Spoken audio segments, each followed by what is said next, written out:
딸, 내가 사준 그 전원주택에서는 왜 안 사는 거니? 저희 집에 오신 엄마가 낡은 시댁 빌라에 사는 저희 부부를 보고 의아해 하셨습니다. 그 집 제 여동생한테 줬습니다. 어머님 딸은 그 집을 가질 자격이 없거든요. 남편은 뻔뻔하게 대답했습니다.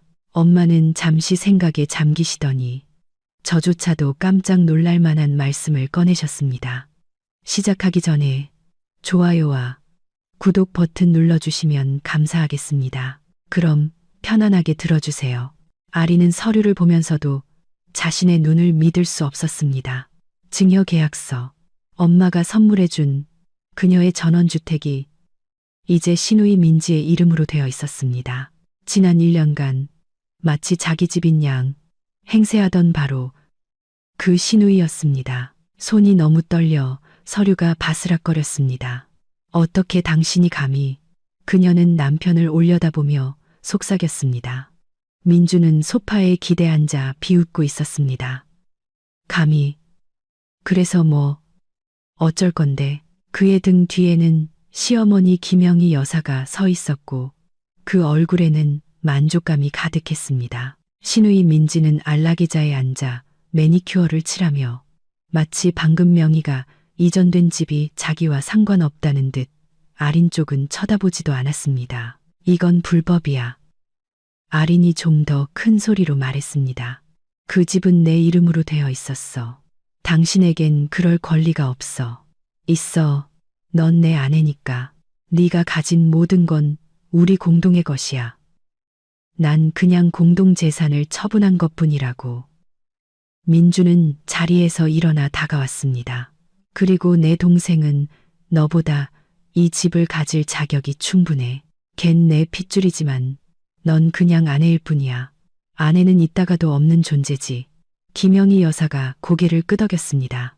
그래, 아들 말이 맞다. 남의 식구가 여기서 주인 행세할 필요 없지. 우리가 가족이고 우리가 모든 걸 소유해야 해. 아리는 문 쪽으로 뒷걸음질 쳤습니다. 당장 여길 떠나야 했습니다.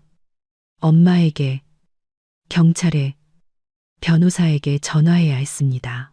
이건 사기였습니다. 그녀의 집, 그녀의 재산을 빼앗긴 겁니다. 하지만 민준이 길을 막았습니다. 어디 가려고? 엄마한테 당신들이 무슨 짓을 했는지 다 말할 거야. 아무한테도 말 못해. 그는 그녀의 팔을 붙잡고 꽉 쥐었습니다. 누구에게든 한마디라도 하면 넌 후회하게 될 거야. 아주 크게 후회하게 될 거라고. 하지만 불과 1년 반 전만 해도 모든 것이 완전히 달랐습니다. 당시 아리는 도시 외곽의 한 네일샵에서 네일 아티스트로 일하고 있었습니다. 월급은 200만 원으로 많지 않았지만 월세방과 생활비를 감당하기엔 충분했습니다. 혼자 살았고 어머니는 다른 도시에서 사업을 하고 계셨습니다. 박서연 여사는 의료기기 판매 회사를 운영하며 작지만 성공적인 사업을 일구었습니다. 늘 바빴기에 모녀는 일주일에 한 번 정도 통화하는 게 전부였습니다. 아리는 10대 때부터 독립적인 생활에 익숙해져 있었습니다. 민준을 만난 그날은 아침부터 꼬였습니다. 늦잠을 자서 화장도 못한 채 집을 뛰쳐나와 지하철로 달려갔습니다. 계단에서 미끄러져 넘어지고 말았습니다. 가방 속 물건들이 계단에 쏟아졌습니다. 휴대폰, 지갑, 화장품 파우치, 열쇠, 모든 것이 아래로 굴러떨어졌습니다. 아리는 멍든 무릎을 문지르며 주저앉아 울고 싶었습니다. 잠시만요. 제가 도와드릴게요. 남자의 목소리가 들렸습니다. 키가 크고 밝은 머리색을 한 남자가 옆에 쭈그려 앉아 그녀의 물건을 줍기 시작하며 미소 지었습니다. 다치진 않으셨어요. 괜찮은 것 같아요. 정말 감사합니다. 아리는 가방을 받아들고 일어섰습니다. 무릎이 아팠지만 참을 만했습니다. 어디로 가세요? 데려다 드릴게요. 또 넘어지실라. 그녀는 거절하고 싶었지만 그의 진심 어린 태도에 결국 동의했습니다. 자신을 민준이라고 소개한 그는 지하철 출구까지 그녀를 바래다 주고는 전화번호를 물었습니다. 아리는 망설임 없이 번호를 알려주었습니다. 그의 꾸밈 없는 얼굴과 선한 눈빛, 소박한 말투에서 신뢰가 느껴졌습니다. 그는 그날 저녁 바로 전화해서 주말에 만나자고 제안했습니다. 아리는 수락했습니다. 첫 데이트는 평범한 카페에서 이루어졌습니다. 특별할 건 없었지만 즐거웠습니다. 민주는 작은 공장의 설계팀 엔지니어로 일하며 월 300만 원 정도를 벌었고 친구와 함께 월세 아파트에 살고 있었습니다. 그는 자기 일에 대해 유머러스하게 이야기했고 그녀의 삶에 관심을 보이며 말을 끊지 않았습니다. 아리는 오랜만에 편안함을 느꼈습니다. 전 남자친구와 헤어진 지 8개월이 지났고 자신은 이제 아무에게도 필요 없는 사람이라고 생각하던 참이었습니다. 그들은 일주일에 2번씩 만나기 시작했고 만남은 점점 잦아졌습니다.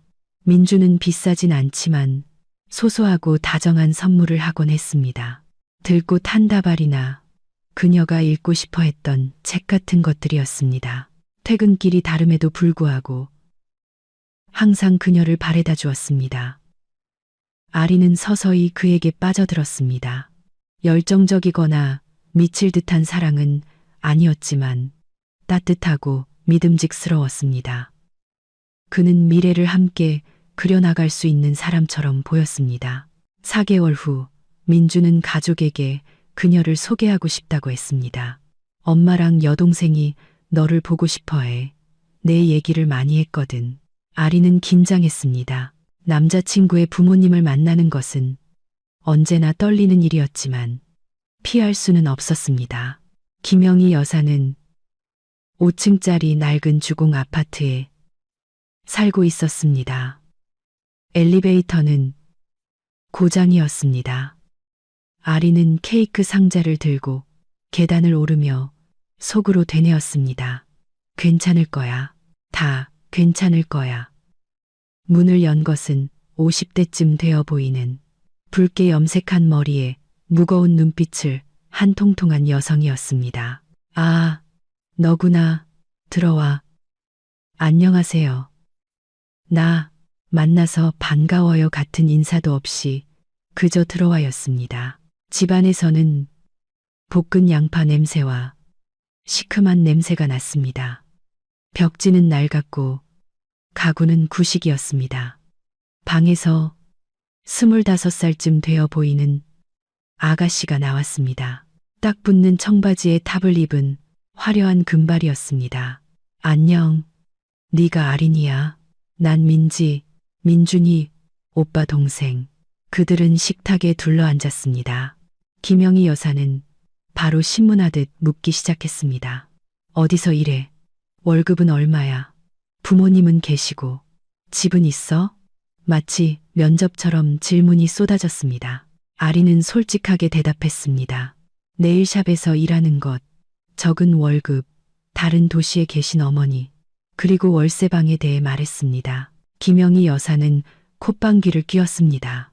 뭐, 괜찮아. 우리 민준이만 사랑하면 됐지. 민지는 저녁 내내 휴대폰만 들여다보다가 딱 한 번 고개를 들고 물었습니다. 차는 있어? 아니요. 면허는 없어요. 알았어. 그리고는 다시 화면에 코를 박았습니다. 저녁 식사 후 민주는 아린을 지하철역까지 바래다 주었습니다. 어땠어? 우리 가족 마음에 들어. 아린은 거짓말을 했습니다. 네, 좋으신 분들 같아요. 사실은 불쾌한 기분이 남았습니다. 시어머니는 차가웠고 시누이는 거만했습니다. 하지만 그녀는 첫인상 때문일 거라고 애써 생각했습니다. 아직은 나를 지켜보는 거겠지. 또 4개월이 흘렀습니다. 민주는 결혼 이야기를 꺼내기 시작했습니다. 아리나, 우리 결혼할까? 월세방 전전하는 것도 지긋지긋해. 나도 이제 평범한 가정을 꾸리고 싶어. 아리는 생각에 잠겼습니다. 한편으로는 만난 지 8개월밖에 안 돼서 너무 이르다는 생각이 들었지만 다른 한편으로는 그가 좋은 사람이고 믿음직스러웠으며 그녀 역시 외로움에 지쳐 있었습니다. 좋아, 그러자. 그녀는 어머니에게 전화의 소식을 전했습니다. 박서연 여사는 담담하게 반응했습니다. 확실하니, 딸. 너무 이른 건 아니고, 엄마, 저 24살이에요. 지금이 아니면 언제 하겠어요? 어머니는 한숨을 쉬었습니다. 알았다. 결혼식 날짜 잡히면 갈게. 결혼식은 2달 후에 소규모로 하객 35명 정도를 모시고 치러졌습니다. 레스토랑 홀을 빌려 피로연을 열었습니다. 비용은 민준과 아린이 절반씩 부담했습니다. 박서연 여사는 드레스와 예물 비용을 보내주셨습니다. 어머니는 결혼식 하루 전에 도착했습니다. 아린은 공항으로 마중 나갔습니다. 모녀는 서로를 껴안았습니다. 박서연 여사는 52세라는 나이보다 훨씬 젊어 보였습니다. 몸매가 탄탄하고 세련된 정장 차림에 성공한 사업가다운 차가운 표정을 하고 있었습니다. 자, 어디 신랑감 얼굴 좀 보여줘봐. 세 사람은 카페에서 만났습니다.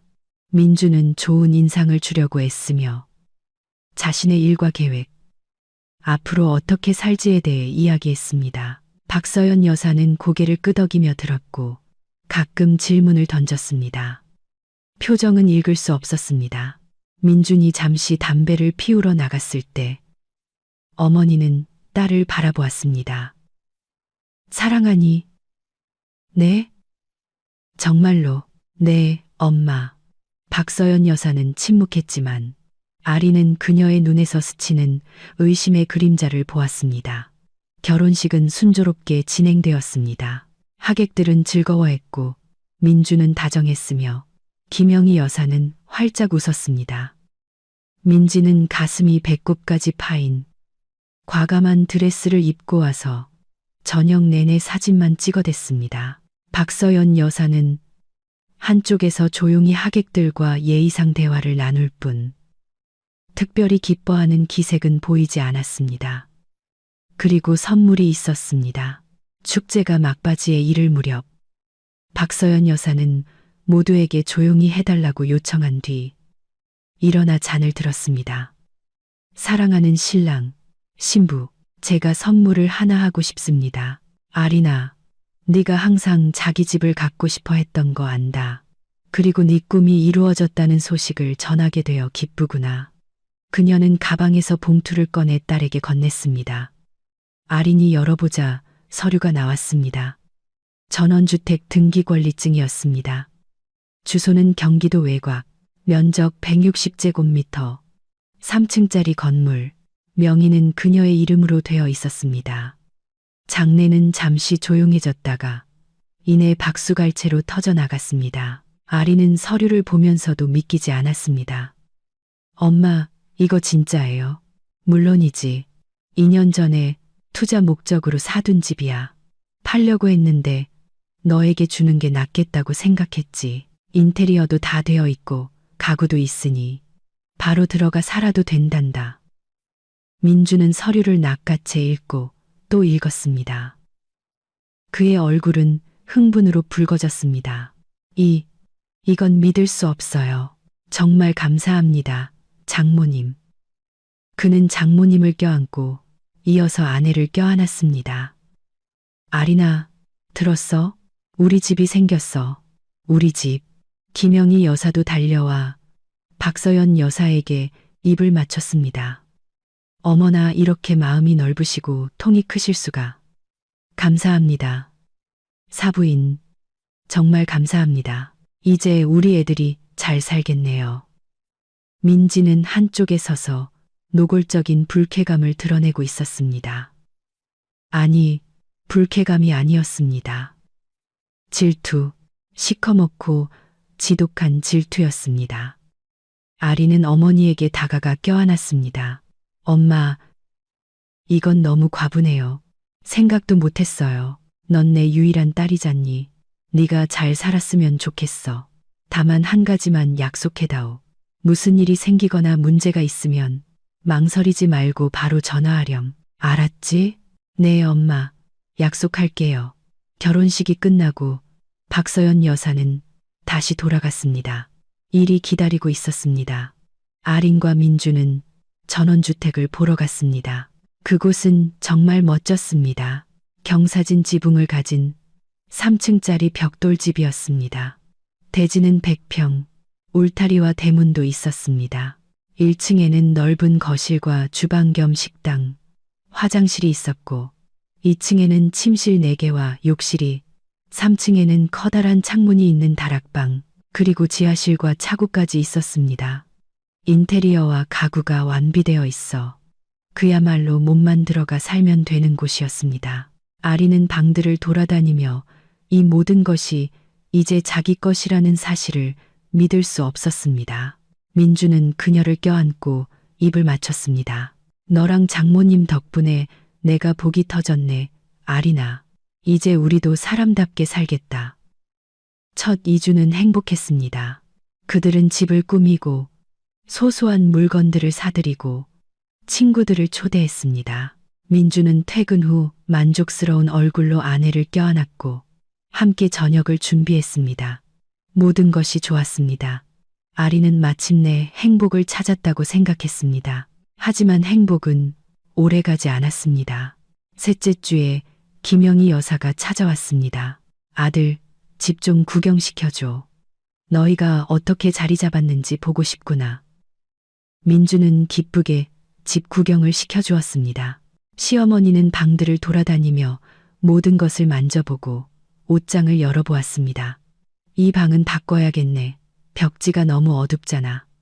그리고 주방 식기는 불편해 보여. 다른 걸로 사는 게 낫겠다. 아리는 잠자코 있었습니다. 시어머니가 아들을 걱정해서 조언을 해주는 것이라고 생각했습니다. 김영희 여사는 저녁에 돌아갔지만 다음 날 다시 찾아왔습니다. 김치찌개를 한 솥 끓여왔습니다. 우리 민준이 일주일은 먹겠다. 넌 이런 거 끓일 줄도 모르잖아. 아린이 반박하려 했습니다. 저도 할 줄 알아요. 시어머니는 얼굴을 찌푸렸습니다. 그래도 우리 민준이는 입맛이 까다로워서 아무거나 안 먹어. 첫 달이 끝날 무렵 김영희 여사는 일주일에 서너 번씩 찾아오기 시작했습니다.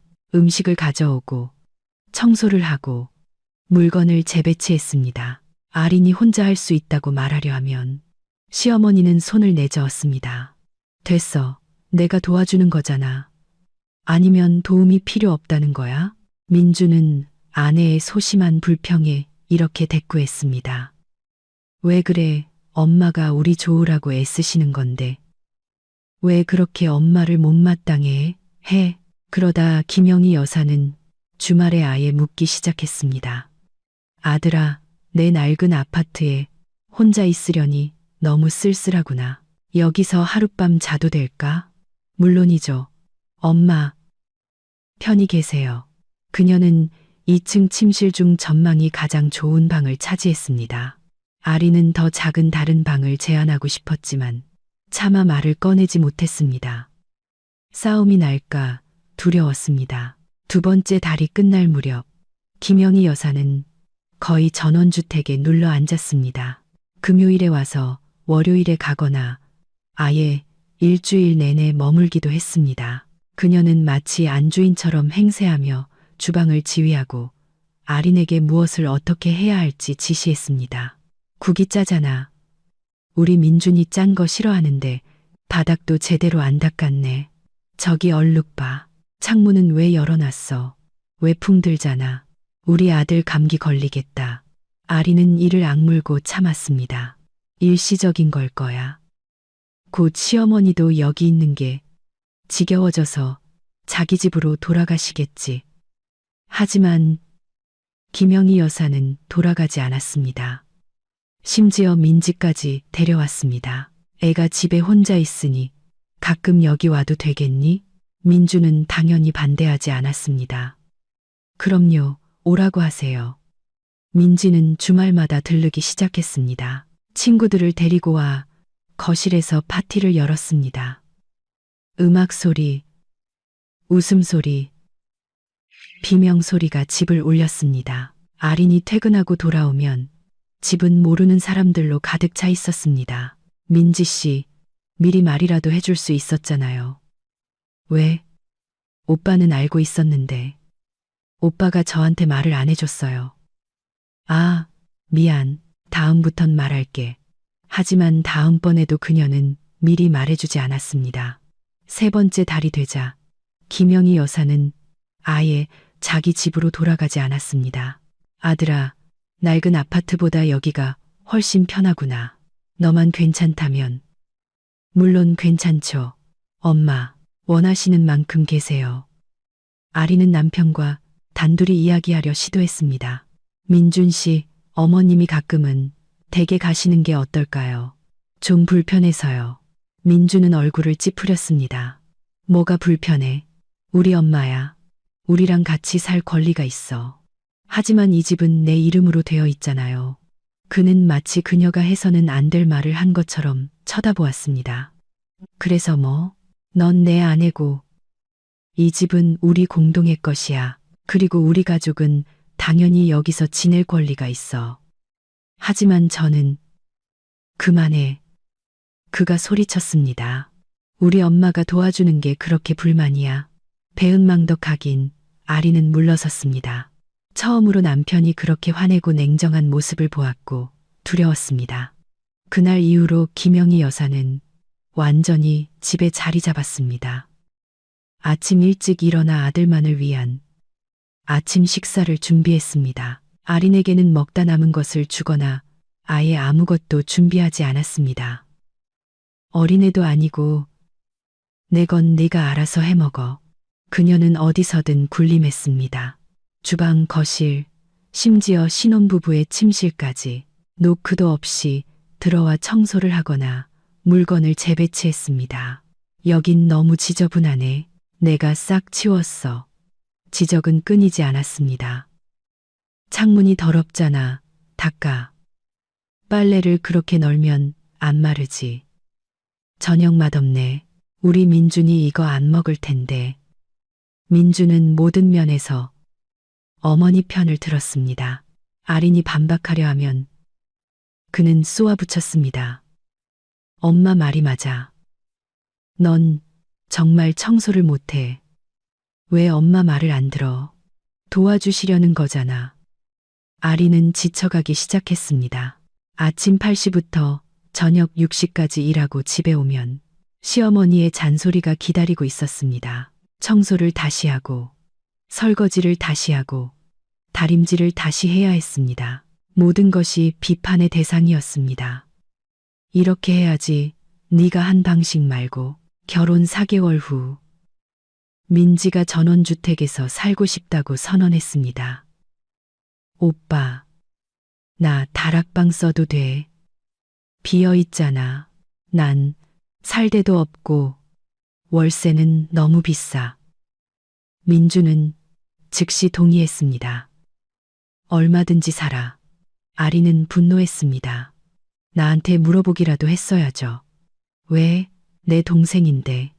하지만 집은 제 거예요. 그놈의 내 집 타령 좀 그만해. 우린 부부고 모든 게 공동의 것이야. 민지는 3층에 입주해 자리 잡았습니다.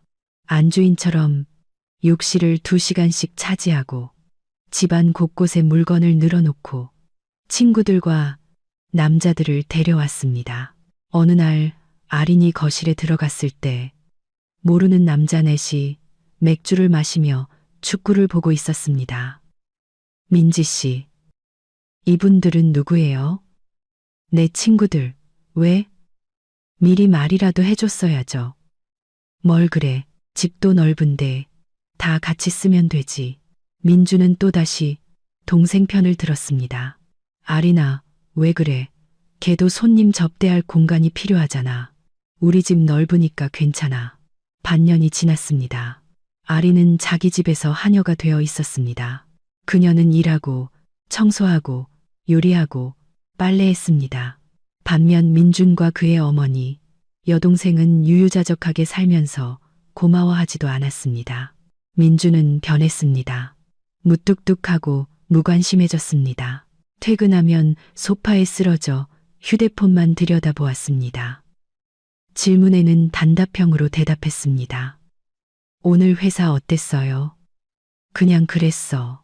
저녁에 산책이라도 할까요? 피곤해. 귀찮게 하지 마. 아린이 집안일을 도와달라고 하면 쏘아붙였습니다. 넌 하루 종일 집에 있잖아. 설거지하는 게 그렇게 힘들어? 저 집에만 있는 거 아니에요. 일한다고요. 네일샵에서 일하는 게 뭐 대수라고. 손톱이나 칠하면서 수다 떠는 거잖아. 그러다 금전적인 요구가 시작되었습니다. 김영희 여사가 저녁 식사 중에 말했습니다. 예, 아리나, 나 약값이 좀 필요한데 100만 원만 줄 수 있겠니? 아리는 당황했습니다. 저 그런 돈 없어요. 어떻게 없어? 너도 일하잖아. 생활비랑 공과금 내고 나면 남는 게 없어요. 이 집 관리비가 엄청나거든요. 그럼 돈을 모으든가 내 부자 엄마한테 달라고 해. 민주는 어머니를 거들었습니다. 아리나, 엄마 돈 좀 드려. 정말 필요하시대. 당신이 드리면 안 돼요? 난 월급도 적고 기름값에 식비 보태느라 돈 없어. 아리는 친구에게 돈을 빌려드렸습니다. 김영희 여사는 고맙다는 말 한마디 없이 마치 당연하다는 듯 돈을 받았습니다. 일주일 후 그녀는 또 돈을 요구했고 그 후에도 계속되었습니다. 민지도 돈을 달라고 조르기 시작했습니다. 언니, 원피스 사게 20만 원만 줘. 나 돈 없어. 짠순이. 엄마는 부자면서. 아리는 두 번째 일을 구했습니다. 저녁에는 피트니스 클럽에서 안내 데스크 일을 했습니다. 아침 8시부터 6시까지 네일샵에서, 저녁 7시부터 10시까지 클럽에서 일했습니다. 집에 오면 녹초가 되었습니다. 민주는 그녀가 어디에 있었는지 묻지도 않았습니다. 김영희 여사는 잔소리로 그녀를 맞았습니다. 저녁도 안 차려놓고 우리 민준이가 직접 계란 프라이를 해 먹었잖아. 남편 밥도 못 챙겨주는 네가 무슨 아내야. 전 그 사람 엄마가 아니에요. 아린의 입에서 말이 튀어나왔습니다. 시어머니는 눈을 가늘게 떴습니다. 너 지금 뭐라고 했어? 아무 말도. 다시 말해봐. 저는 그 사람 아내지 엄마가 아니라고 했어요. 그리고 요리는 스스로 할 수도 있고요. 김영희 여사는 일어나 바싹 다가섰습니다. 잘 들어. 예. 네가 이 집에 사는 동안은 내가 시키는 대로 해야 해. 알아들었어? 여긴 제 집이에요. 내 집. 시어머니가 웃음을 터뜨렸습니다. 무슨 내 집이야. 넌 여기서 아무것도 아니야. 그냥 우리 민준이 아내일 뿐이지. 아내는 있다가도 없는 존재라고. 아린이 대꾸하려던 순간 민준이 들어왔습니다. 아린이 들어왔습니다. 무슨 일이야? 내 마누라가 나한테 막말하잖아. 어머니가 하소연했습니다. 민준은 아린을 쳐다보았습니다. 엄마한테 막말했어. 아니에요. 전 그냥 닥치고 사과해. 지금 당장. 아린은 침묵했습니다. 민준이 한 걸음 다가섰습니다. 사과하라고 했어. 싫어요. 그는 그녀의 팔을 붙잡고 꽉 쥐었습니다. 아팠습니다. 사과해, 놔요. 사과하라고. 아린은 팔을 뿌리치고 벽으로 물러섰습니다. 팔에는 이미 멍이 들고 있었습니다. 민주는 그녀를 차갑게 쳐다보았습니다. 다음번엔 안 놔줄 거야. 명심해. 김영희 여사는 팔짱을 낀 채 서서 미소 짓고 있었습니다. 그날 이후 아린은 깨달았습니다. 덫에 걸렸다는 것을. 남편은 그녀를 때리고 그의 가족은 집을 점령했으며 그녀는 세 사람을 상대로 혼자였습니다. 어머니에게 전화하려 했지만 차마 사실을 말할 수 없었습니다. 부끄러웠습니다. 자신이 실수했다는 것, 잘못된 사람과 결혼했다는 것, 삶이 악몽으로 변했다는 것을 인정하기가 부끄러웠습니다. 박서연 여사는 2주에 한 번씩 전화했습니다. 어떻게 지내니, 딸? 잘 지내요, 엄마. 집은 마음에 들고. 네, 아주요. 민준이는 일은 잘하고 거짓말.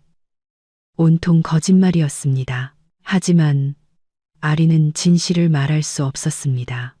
두려웠습니다. 1년이 지났습니다.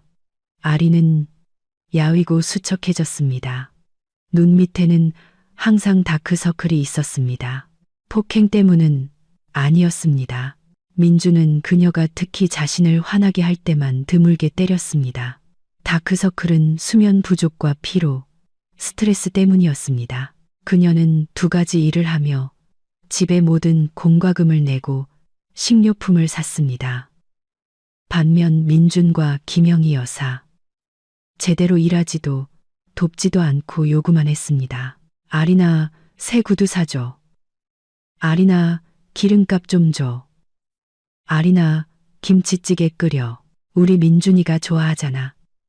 요구, 요구, 또 요구. 그러다 그녀를 완전히 무너뜨리는 일이 일어났습니다.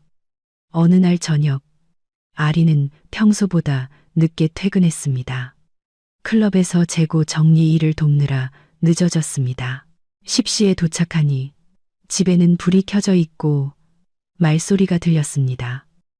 안으로 들어서자 거실에 민준과 그의 어머니 민지가 앉아 있었습니다. 탁자 위에는 서류가 놓여 있었습니다. 민준이 고개를 들어 아내를 보았습니다. 아, 왔네. 앉아. 할 얘기 있어. 아리는 경계했습니다. 무슨 일이에요? 앉으라고 했어. 그녀는 소파 끝에 걸터 앉았습니다. 민주는 서류철에서 종이를 꺼내 그녀 앞에 놓았습니다. 자, 봐. 아리는 서류를 집어들었습니다. 증여계약서. 전원주택. 그녀의 집이 이제 시누이 민지의 이름으로 되어 있었습니다. 얼굴에서 핏기가 가셨습니다. 이게 뭐예요? 보는 그대로야. 내가 집을 여동생 이름으로 바꿨어. 어떡해요? 어떻게 감히? 목소리가 떨렸습니다. 그 집은 제 이름으로 되어 있었잖아요. 그랬었지. 이제 민지 거야. 민주는 소파 등받이에 기대 다리를 꼬았습니다. 스스로가 만족스러운 듯 보였습니다. 이건 불법이에요. 당신에겐 그럴 권리가 없어요. 있어. 넌 내 아내니까. 네가 가진 모든 건 우리 공동의 것이야. 난 그냥 공동 재산을 처분한 것뿐이야. 변호사도 구했어. 그 사람이 다 합법적으로 처리해줬다고. 아리는 떨리는 손으로 서류를 넘겼습니다. 서명, 도장. 그럴듯해 보였습니다. 하지만 어떻게 그녀의 동의 없이 집 명의를 이전할 수 있었을까요? 민지는 너보다 이 집을 가질 자격이 충분해. 민준이 말을 이었습니다. 걘 내 핏줄. 내 동생이야. 넌 그냥 아내일 뿐이고, 아내는 있다가도 없는 존재지만 가족은 영원하거든. 김영희 여사가 고개를 끄덕였습니다. 그래, 아들 말이 맞다. 남의 식구가 여기서 주인 행세할 필요 없지. 우리가 가족이고 우리가 모든 걸 소유해야 해. 그리고는 아린을 손가락으로 가리켰습니다. 얘가 이런 집을 가지려고 뭘 했는데. 아무것도 없잖아. 그냥 엄마가 사준 거지. 그러니 우리가 여기서 살게 해주는 것만으로도 고마워해야지.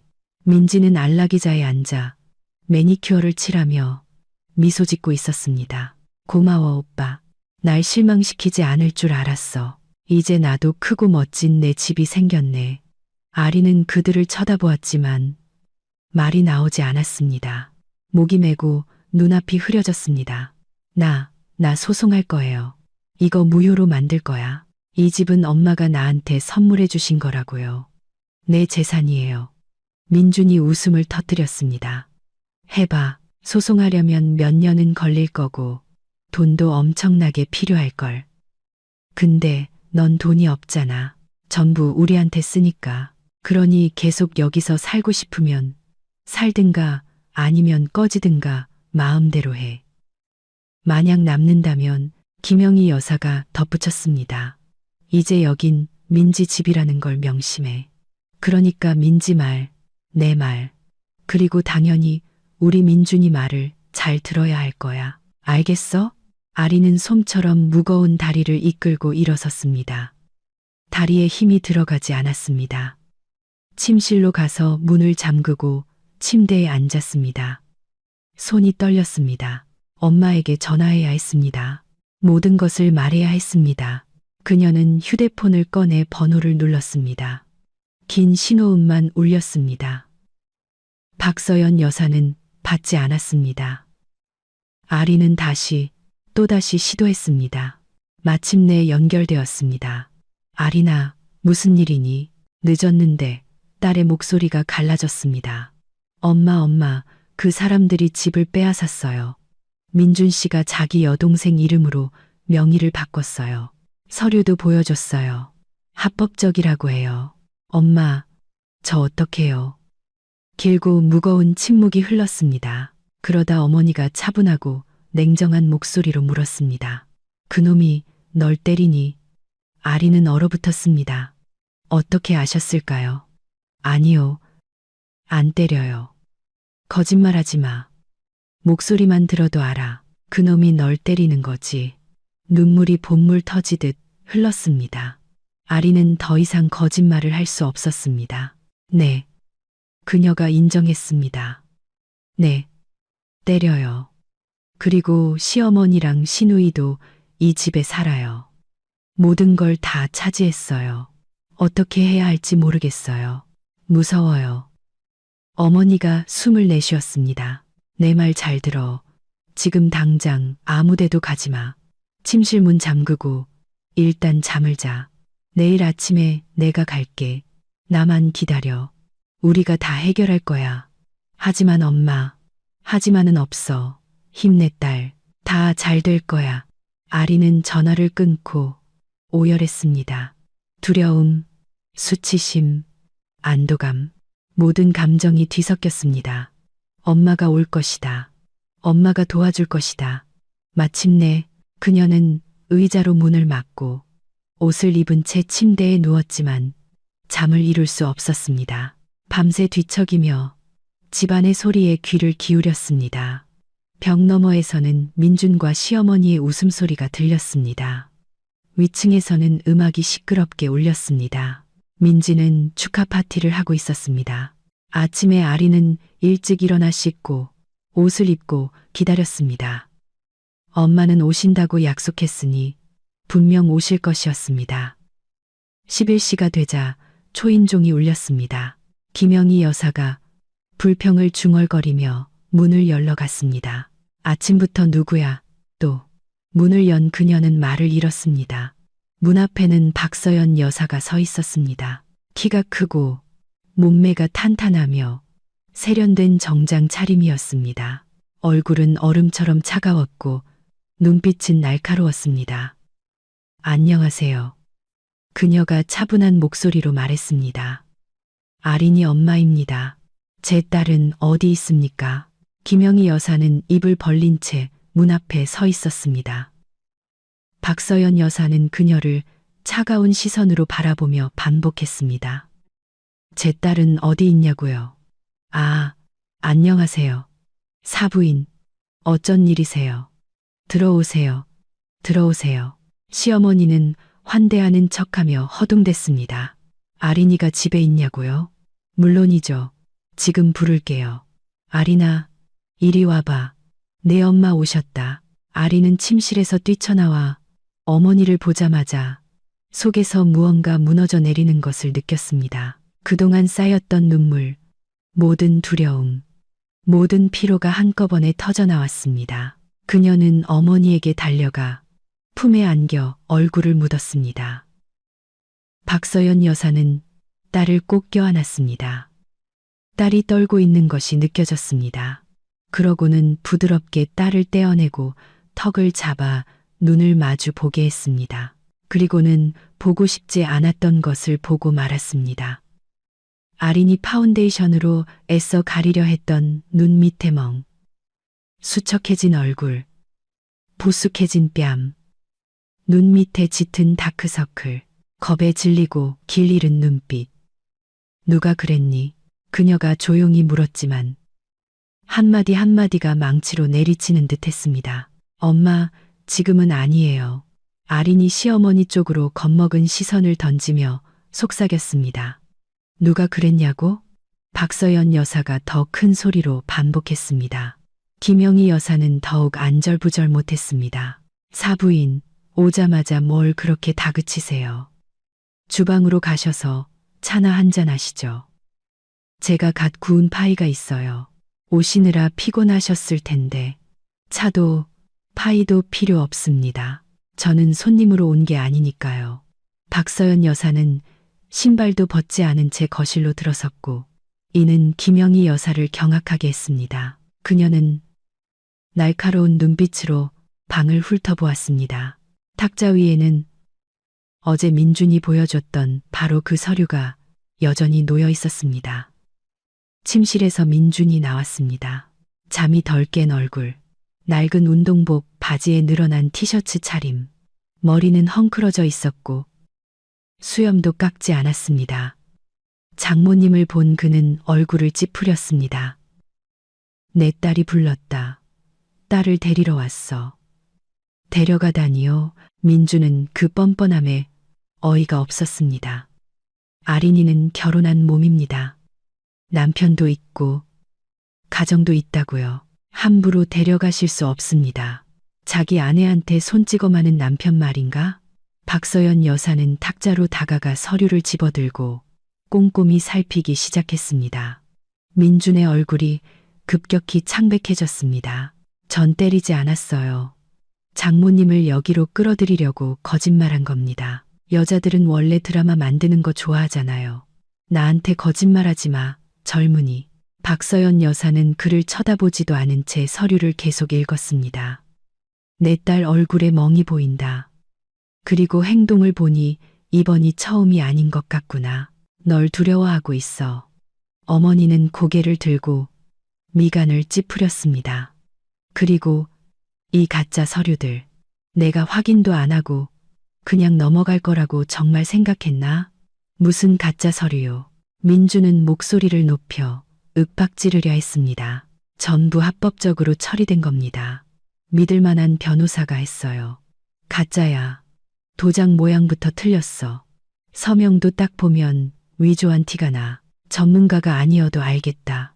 이증여 계약서는 아무런 법적 효력이 없어. 박서연 여사는 서류를 가지런히 접어 가방에 넣었습니다. 이 집은 여전히 내 딸 소유이고 앞으로도 그럴 것이다. 계단에서 민지가 하품을 하며 기지개를 켜며 내려왔습니다. 짧은 잠옷 차림의 머리는 헝클어져 있었습니다. 아침부터 웬 소란이야. 잠 좀 자자. 박서연 여사를 본 그녀는 뻔뻔하게 비웃었습니다. 어머, 형님 엄마 오셨네. 안녕하세요. 아주머니, 서프라이즈네요. 안녕, 민지야. 내가 바로 내 딸의 집을 빼앗으려 했던 그 동생이로구나. 빼앗으려 한 게 아니라 빼앗았죠. 이제 이 집은 제 거예요. 제 합법적인 집이라고요. 민지는 복도에 있는 거울로 다가가 머리를 매만지며 흡족해하는 표정이었습니다. 내 집 아니야. 서류는 가짜고 위조된 거야. 민지가 휙 돌아섰습니다. 위조라니요? 오빠가 전부 깨끗하고 합법적으로 처리했다고 했는데요. 네, 오빠가 너희 모두를 속였거나 아니면 자칭 변호사라는 싸구려 사기꾼한테 당한 거겠지. 박서연 여사는 딸에게 돌아서서 손을 잡았습니다. 아리나, 짐 챙겨. 꼭 필요한 것만 당장 떠나는 거야. 어디로요? 아리는 이 상황이 현실이라는 것이 아직 믿기지 않는 듯 속삭였습니다. 일단 호텔로 가고 그 뒤는 생각해보자. 하지만 이 집에서 이 사람들과는 단 1초도 더 머물 수 없어. 김영희 여사가 갑자기 앞으로 나서며 길을 막았습니다. 데려갈 수 없어요. 아린이는 내 아들과 결혼한 몸이라고요. 남편과 가족에 대한 의무가 있어요. 무슨 의무요? 박서연 여사의 목소리가 더욱 차가워졌습니다. 폭행을 견디고 집에는 돈 한 푼 안 보태는 건강한 백수 3명을 위해 일하고 당신들 변덕에 마지막 남은 돈까지 바치는 의무 말입니까? 그녀는 시어머니를 쏘아보았고 시어머니는 자기도 모르게 뒷걸음질 쳤습니다. 길을 비키세요. 당장. 안 비켜요. 김영희 여사가 발을 굴렀습니다. 이제 이 집은 우리 집이에요. 우리 민준이가 민지 이름으로 명의 이전한 건 아주 잘한 일이라고요. 걘 우리 핏줄이고 좋은 삶을 살 자격이 있어요. 비키세요. 박서연 여사의 목소리는 더 낮아졌지만 그 때문에 오히려 더 무섭게 들렸습니다. 좋게 말할 때 제 인내심을 시험하지 마세요. 여기서 명령하지 마세요. 여긴 당신 집이 아니라고요. 김영희 여사는 침실로 이어지는 계단길을 막기 위해 팔을 벌렸습니다. 그때 박서연 여사는 아린이 전혀 예상치 못했던 행동을 했습니다. 언제나 침착하고 냉정하며 비즈니스적이던 어머니가 김영희 여사의 양어깨를 잡고 옆으로 밀쳐버렸습니다. 세게 민 것은 아니었지만 단호했고 그녀의 진지함에는 의심의 여지가 없었습니다. 시어머니는 균형을 잃고 큰 비명을 지르며 소파에 주저앉았습니다. 맙소사, 지금 뭐 하는 짓이에요? 저 여자가 날 때렸어요. 증인들 다 봤죠? 날 때렸다고요. 때린 게 아니라 밀친 겁니다. 박서연 여사가 재킷을 바로잡았습니다. 그건 엄연히 다른 거예요. 그리고 한 번만 더 제 길을 막으면 훨씬 더 나빠질 겁니다. 훨씬 더요. 그녀는 벽에 붙어 서 있는 민지에게 돌아섰습니다. 너도 저리 비켜. 방해하지 마. 신우이는 복도로 뒷걸음질 쳤고 눈에는 숨길 수 없는 두려움이 서려 있었습니다. 그녀는 이토록 침착하던 여성에게서 이런 단호함을 전혀 예상하지 못했던 것입니다. 민주는 어머니가 당하는 것을 보고 직접 나서기로 했습니다. 그는 앞으로 불쑥 나서며 장모의 팔을 잡으려 했습니다. 그녀를 물리적으로 집 밖으로 밀어낼 작정인 듯 했습니다. 너무 멀리 가셨네요. 당장 꺼지세요. 아니면 경찰을 부르겠습니다. 하지만 박서연 여사는 준비가 되어 있었습니다. 그녀는 순식간에 그의 손목을 낚아채 팔을 비틀었고 민주는 예상치 못한 고통에 비명을 지르며 무심코 몸을 숙였습니다. 내 앞에서 다시는 여자에게 손대지 마. 그 자리에서 부러뜨려 버릴 테니. 알아들었어. 그녀는 자신의 말이 얼마나 진지한지 깨닫게 하려는 듯 몇 초간 더 그를 잡고 있다가 갑자기 놓아주었습니다. 민주는 비틀거리며 물러나 붉어진 손목을 문지르며 장모를 증오와 두려움이 뒤섞인 눈으로 쳐다보았습니다. 저 여자가 우리 민준이를, 내 아들을 때렸어요. 김영희 여사가 소파에서 벌떡 일어나 소리쳤습니다. 다들 이 폭행을 봤죠? 경찰에 신고할 거예요. 신고하세요. 저도 신고할 테니까요. 당신 아들이 내 딸을 폭행한 혐의로 누가 옳은지 한번 봅시다. 박서연 여사는 아린의 손을 잡았습니다. 딸, 내 방으로 안내해. 당장 필요한 짐만 챙기자. 그들은 계단을 올라 침실로 가서 문을 잠갔습니다. 박서연 여사는 작고 비좁으며 낡은 가구로 가득 찬 방을 둘러보았습니다. 침대 가장자리에 앉아 옆자리를 툭툭 쳤습니다. 옆에 앉아. 지금 짐을 챙길 거지만 그 전에 나한테 모든 걸 말해줘. 하나도 빠짐없이.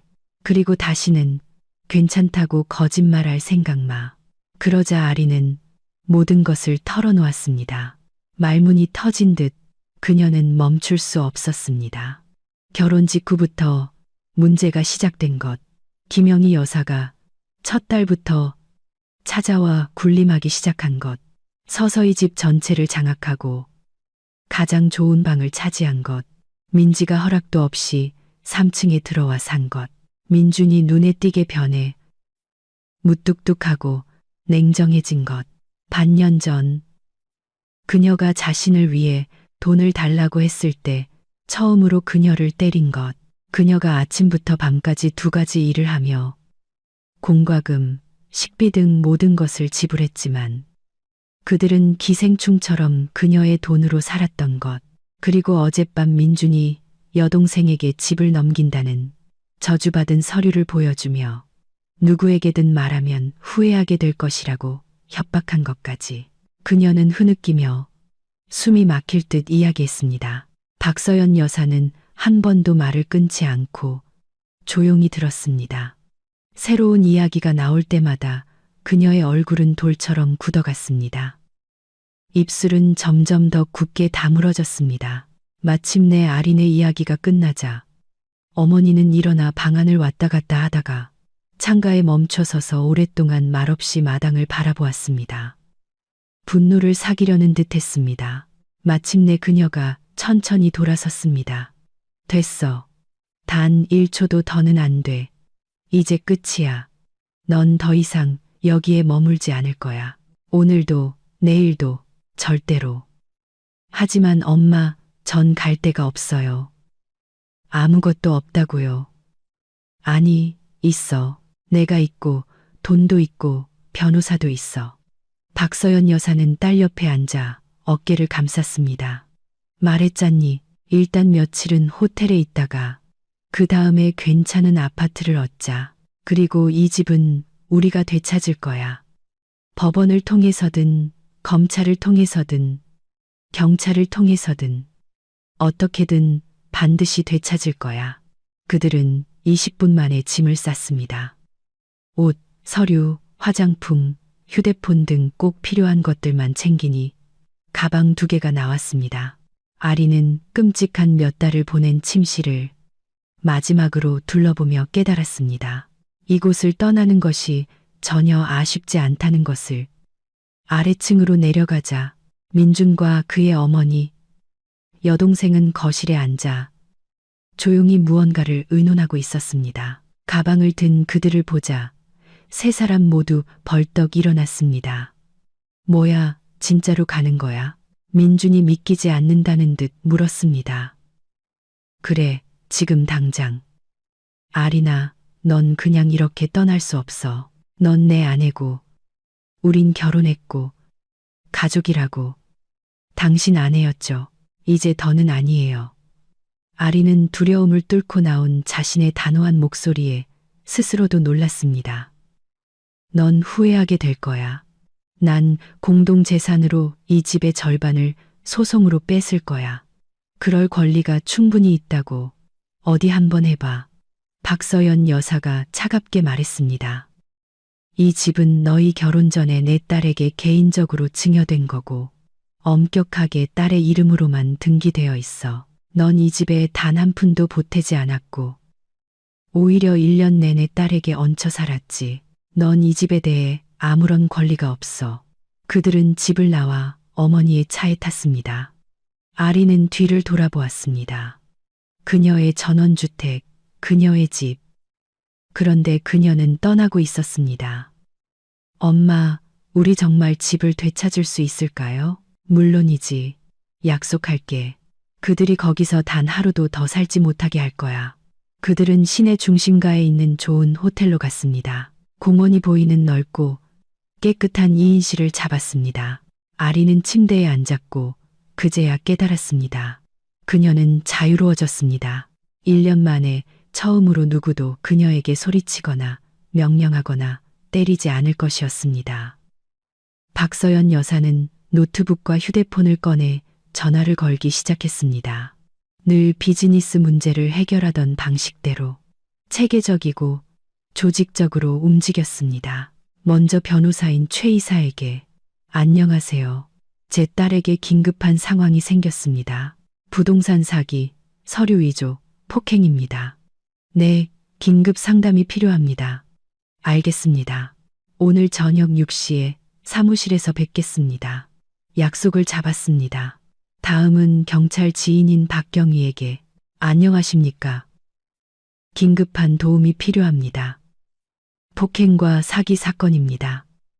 네, 제 딸이 피해자입니다. 현장 조사관을 보내주실 수 있겠습니까? 내일 아침이요. 좋습니다. 다음은 사설 탐정이 실장에게. 이 실장, 안녕, 긴급 의뢰야. 부동산 서류 검증이 필요해. 도장과 서명 위조가 의심돼. 응, 아주 급해. 속도에 따라 비용은 2배로 지불할 용의가 있어.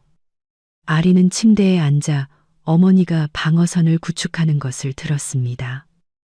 마음속에 무거운 짐이 서서히 덜어지는 것을 느꼈습니다. 그녀는 혼자가 아니었습니다. 강력한 지원군이 있었습니다.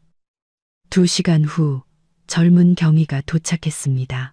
30대쯤 되어 보이는 제복을 입은 예의 바르고 세심한 사람이었습니다. 자신을 김경이라고 소개했습니다. 그는 아린의 이야기를 듣고 질문하며 진술을 기록했습니다. 멍자국을 보여달라고 요청했습니다. 아린은 상의를 벗어 팔과 어깨의 멍을 보여주었습니다. 경위는 업무용 휴대폰으로 사진을 찍어 모든 것을 기록했습니다. 반드시 상해 진단서를 받으셔야 합니다. 응급실에 가시면 의사가 진찰하고 모든 상해를 공식적으로 기록한 후 진단서를 발급해 줄 겁니다. 법정에서 확실한 증거가 될 겁니다. 박서연 여사는 가방에서 그 가짜 서류들을 꺼냈습니다. 이게 남편의 여동생에게 증여했다는 서류입니다. 딸의 서명이 있지만 딸은 이런 것에 서명한 적이 없다고 맹세합니다. 경위는 서류를 받아들고 유심히 살피더니 빛에 비춰보고는 미간을 찌푸렸습니다. 네, 확실히 의심스럽네요. 공증인 도장이 흐릿하고 모양도 이상합니다. 서명도 여권에 있는 것과 확연히 다르고요. 반드시 감정이 필요합니다. 그는 서류 양식을 꺼냈습니다. 진술서를 작성해 주십시오. 이 서류들은 증거물로 압수하겠습니다. 감정을 의뢰하면 위조로 판명될 경우 형사사건으로 입건될 겁니다. 아리는 폭행, 사기, 불법 주거 침입에 대해 상세한 진술서를 작성했습니다. 경위는 서류를 가지고 가면서 월요일부터 사건을 처리하겠다고 약속했습니다. 그가 떠난 후 그들은 응급실로 갔습니다. 당직 의사는 아린을 꼼꼼히 진찰하고 팔에 있는 3개의 멍과 어깨의 큰 멍, 등의 찰과상을 기록했습니다. 크기를 재고 사진을 찍고 차트에 상세히 기술한 후 공식적인 상해 진단서를 발급해 주었습니다. 박서연 여사는 진단서를 받아 다른 서류들과 함께 서류철에 조심스럽게 넣었습니다. 또 하나의 증거였습니다. 이제 변호사에게 가자. 그들은 저녁 6시 정각에 최 변호사의 사무실에 도착했습니다. 변호사는 짙은 색 원목의 육중한 책상과 가죽의자, 천장까지 닿는 법률 서적이 꽂힌 책장으로 가득 찬 넓은 사무실에서 그들을 맞았습니다. 50대쯤의 백발 남성으로 비싼 정장을 입고 날카로운 눈빛을 하고 있었습니다. 그는 처음부터 끝까지 한 번도 말을 끊지 않고 모든 이야기를 들었습니다. 때때로 고개를 끄덕이며 아린의 이야기가 끝나자 그는 의자에 등을 기대고 손을 모았습니다. 상황이 복잡하긴 합니다만 거짓말은 않겠습니다. 하지만 충분히 해결 가능합니다. 오히려 아주 유리한 입장에 계십니다.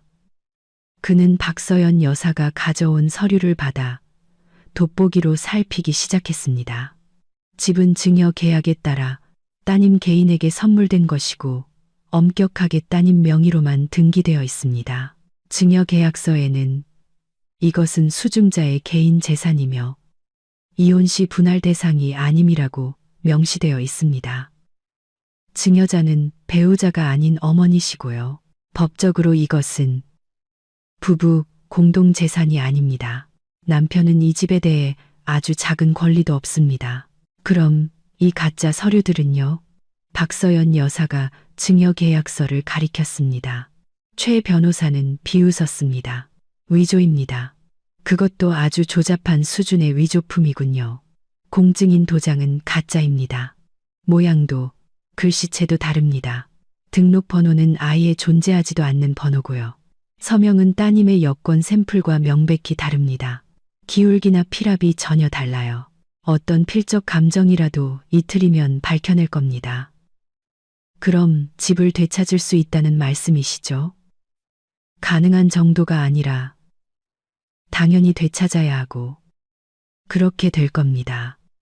최 변호사는 행동 계획을 적기 시작했습니다. 서류 위조를 근거로 거래 무효 확인 소송을 제기합니다. 동시에 사기 혐의로 검찰에 고소장을 제출하여 형사 사건 입건을 요구합니다. 그리고 불법 점유자들을 상대로 사용권 없는 퇴거 소송도 제기할 겁니다. 시간이 얼마나 걸릴까요? 보통의 경우 최소 서너 달은 걸립니다. 최 변호사는 아린이 실망하는 것을 보고 손을 들었습니다. 하지만 우리 경우는 보통이 아닙니다. 명백한 위조, 폭행 증거, 그리고 사실상의 주택 강탈이 있습니다. 가압류 신청을 통해 집을 분쟁 대상으로 묶는 보전 처분을 시도해 볼 수 있습니다. 이렇게 하면 한두 달 반이면 가능할 겁니다. 그들은 변호사와 계약을 맺었습니다. 박서연 여사는 적지 않은 수임료를 즉시 현금으로 지불했습니다. 여기 성금입니다. 즉시 일을 시작해 주십시오. 최대한 빠른 결과가 필요합니다. 결과를 보여드리겠습니다. 박 대표님, 이런 사건은 눈 감고도 이깁니다. 최 변호사는 일어나 그들과 악수했습니다. 내일 바로 모든 소장과 신청서를 제출하겠습니다. 이번 주말쯤이면 첫 결과가 나올 겁니다. 다음 며칠은 분주하게 지나갔습니다. 월세 아파트를 구하기 위해 20군데도 넘게 돌아다녔습니다. 마침내 시내에서 5분 거리의 조용한 거리에 괜찮은 원룸을 찾았습니다. 10평 남짓, 깨끗하고 가구가 완비되어 있으며 인테리어도 좋았습니다. 집주인도 별다른 질문 없이 괜찮은 사람이었습니다. 월세는 100만 원. 박서연 여사는 6개월치를 선불로 내고 바로 계약했습니다. 일주일 후 이사했고 침구, 식기 등 최소한의 물건만 샀습니다. 금방 자리를 잡았습니다. 아리는 네일샵에 복귀하며 독감에 걸렸었다고 둘러댔습니다. 동료들은 그녀의 팔에 있는 멍을 이상하게 쳐다보면서도 믿어주었습니다. 박서연 여사는 재택근무를 시작했습니다. 부하 직원들과 화상회의를 하고 온라인으로 업무를 처리했지만 대부분의 시간은 딸을 위해 썼습니다. 요리를 하고 저녁마다 대화를 나누며 정신적으로 지지해 주었습니다.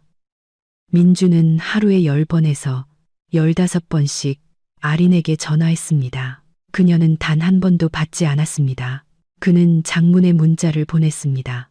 미안해. 그럴 생각은 아니었어. 돌아와. 우리 차분하게 얘기하자. 이혼은 안 돼. 우린 가족이잖아. 내가 잘할게. 약속해. 다시는 손대지 않을게. 아리는 읽고 말없이 삭제하고 김영희 여사도 전화를 걸어 울면서 말했습니다. 얘야, 왜 그러니? 우리 민준이가 너 없이 힘들어해. 끔찍하게 후회하고 있다고. 돌아와. 우리가 다 용서할게. 우리 다시 잘 지내자. 아리는 1분 정도 듣다가 말없이 전화를 끊었습니다. 민지는 악의적인 문자를 보냈습니다. 내가 뭐라도 된 줄 알아. 집은 어차피 우리 거야. 우리 변호사는 다르게 말하던데. 변호사한테 돈 낭비하지 마. 어차피 질 테니까. 아리는 그녀의 번호를 차단했습니다. 소송 제기 2주 후 법원에서 소환장이 왔습니다. 거래 무효 확인 소송의 첫 재판은 한 달 뒤로 잡혔습니다. 서류 감정은 순조롭게 진행되었습니다. 사설탐정이 실장은 증여계약서를 처리했다는 그 변호사를 찾아냈습니다. 그는 위조 전과가 있는 멜기 사기꾼이었습니다. 민준이 가짜 서류를 만드는데 200만 원을 줬다고 증언했습니다. 경찰은 민준을 사기 혐의로 형사 입건했습니다. 그는 조사를 받으러 소환되었습니다. 싸구려 변호사와 함께 나타나 모든 것을 부인하려 했습니다. 전 서류가 진짜인 줄 알았어요. 저도 속은 겁니다. 전 아무것도 몰랐어요. 하지만 그의 유죄를 입증할 증거는 충분했습니다. 한 달이 지났습니다. 첫 재판 날이 되었습니다.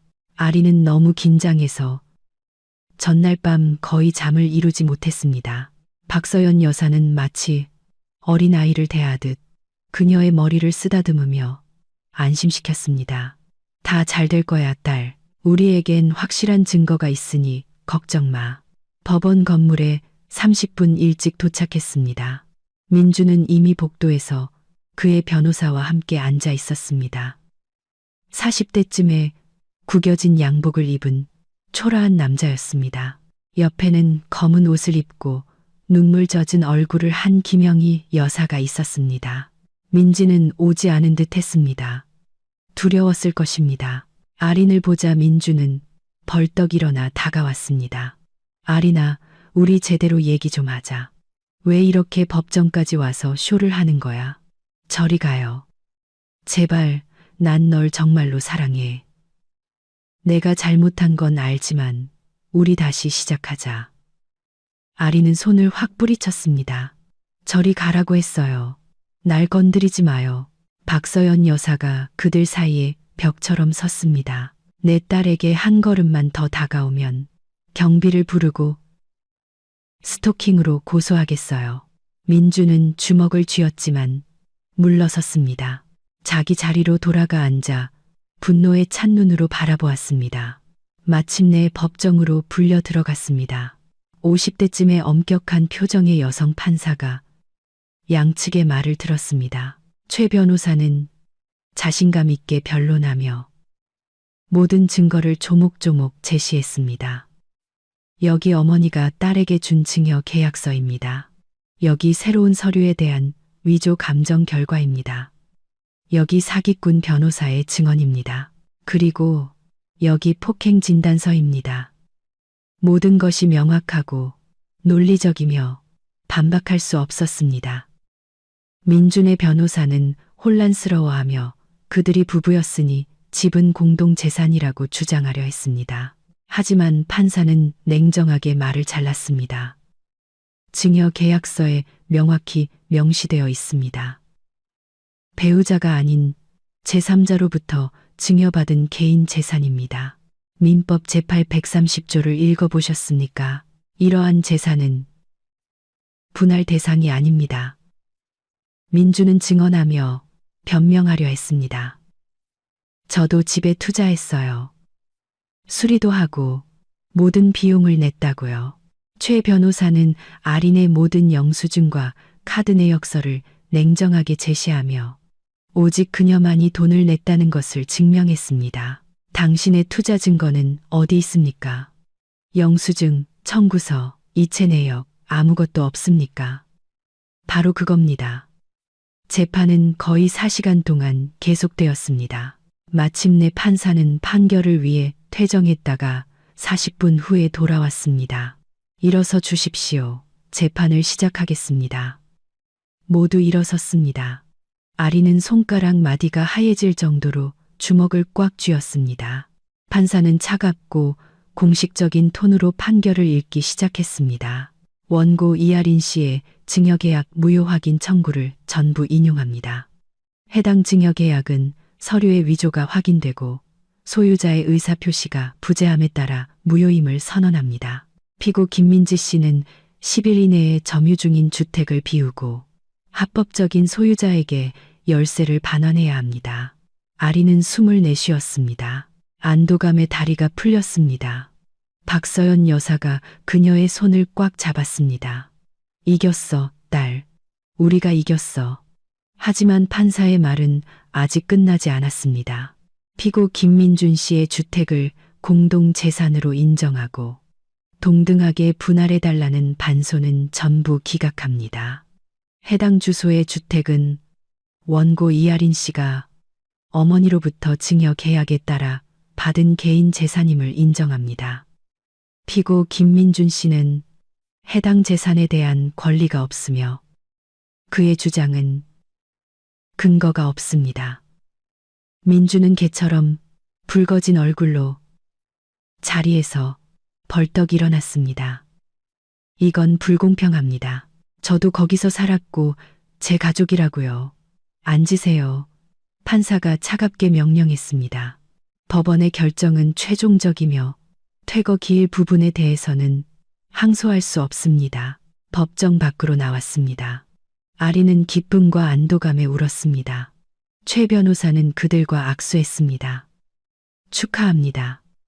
훌륭한 결과입니다. 열흘 후면 집은 당신의 것이 될 겁니다. 민준이 뒤따라 뛰쳐나와 그들에게 다가왔습니다. 하지만 이제 우린 갈 곳이 없다는 거 알잖아. 우리 엄마랑 동생은 어떡하라고. 괜찮은 집 찾을 시간이라도 한 달만 줘. 안 돼. 법원 결정대로 열흘이야. 단 하루도 더는 안 돼. 김민준 씨, 당장 물러서세요. 박서연 여사는 휴대폰을 꺼냈습니다. 아니면 스토킹과 협박으로 추가 고소장을 제출해 드릴까요?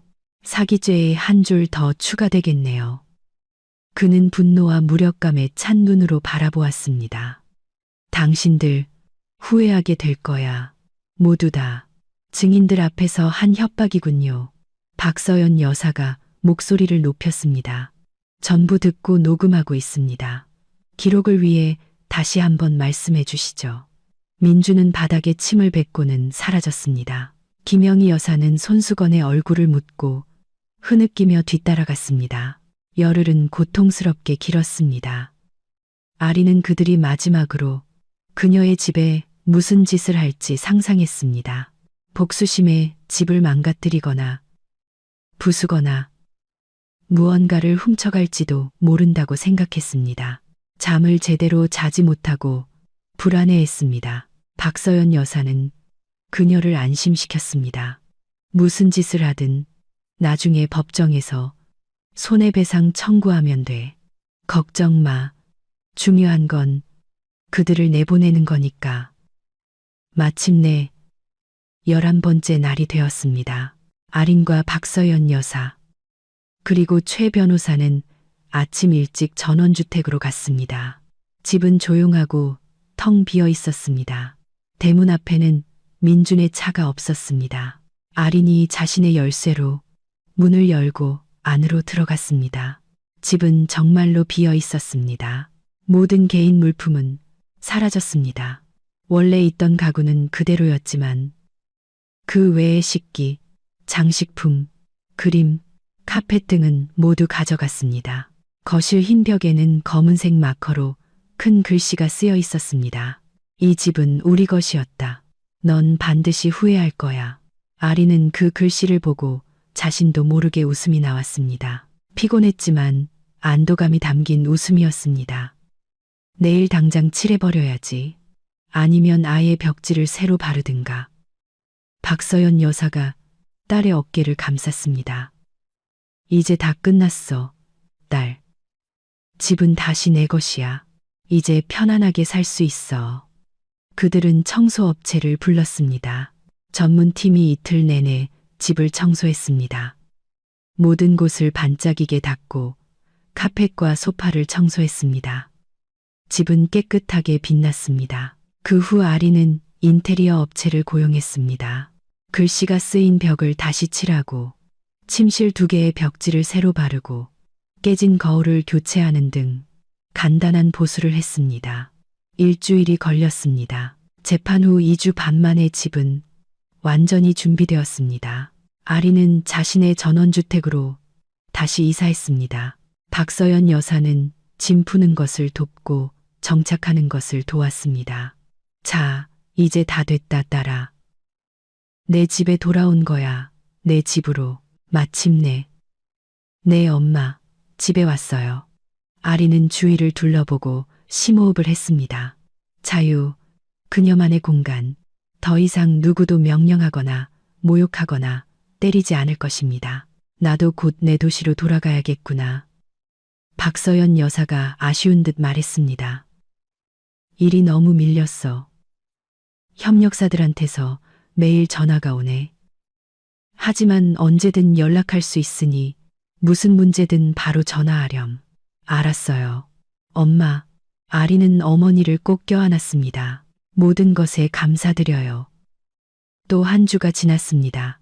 아리는 집에 적응하며 평범한 삶으로 돌아갔습니다. 네일샵에서 일하고 친구들을 만나고 저녁에는 산책하며 서서히 일상을 회복했습니다. 박서연 여사는 며칠 뒤 떠날 예정이었지만 어느 날 저녁 그들이 베란다에 앉아 차를 마시며 노을을 바라보고 있을 때 어머니가 갑자기 말했습니다. 있잖아, 생각해봤는데 네 전 남편네 한번 찾아가 봐야겠다. 쫓겨난 후에 어떻게 지내는지 말이야. 왜요? 엄마? 아린이 놀라 물었습니다. 순전히 궁금해서. 그리고 그가 더 이상 너에게 위협이 되지 않는다는 걸 직접 확인하고 싶어. 그들이 정말로 완전히 떠났고 다시는 여기 나타날 계획이 없다는 걸 말이야. 그들은 공통된 지인을 통해 주소를 알아냈습니다. 민주는 어머니, 여동생과 함께 엘리베이터도 없는 5층의 그 낡은 투룸 아파트. 아린이 처음으로 시댁 식구들을 만났던 바로 그곳이었습니다. 다음 날 낮에 그곳으로 갔습니다. 냄새나고 벽이 벗겨진 계단을 걸어 5층까지 올라갔습니다. 초인종을 눌렀습니다. 문을 연 김영희 여사는 문 앞에 선 그들을 보고 백지장처럼 하얗게 질렸습니다. 여긴 왜 왔어요? 또 조롱하러 온 거예요? 안부나 물으러 왔어요. 박서연 여사가 아주 차분하게 대답했습니다. 전원주택에서 정말로 이사해서 여기서 잘 지내시는지 확인하려고요. 잠시 들어가도 될까요? 김영희 여사가 대답하기도 전에 박서연 여사는 이미 문턱을 넘어섰습니다. 그녀는 세심한 눈길로 아파트를 훑어보았습니다. 비좁고 답답하고 퀴퀴하고 시큼한 냄새가 났습니다. 벽지는 낡아서 곳곳이 떨어져 있었습니다. 가구는 낡아빠진 구식이었습니다.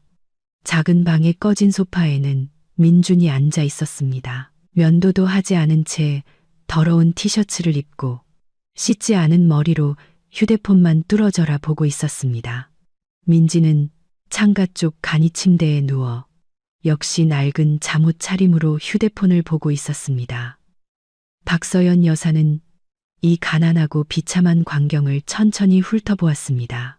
그러고는 옆에 서 있는 딸에게로 돌아섰습니다.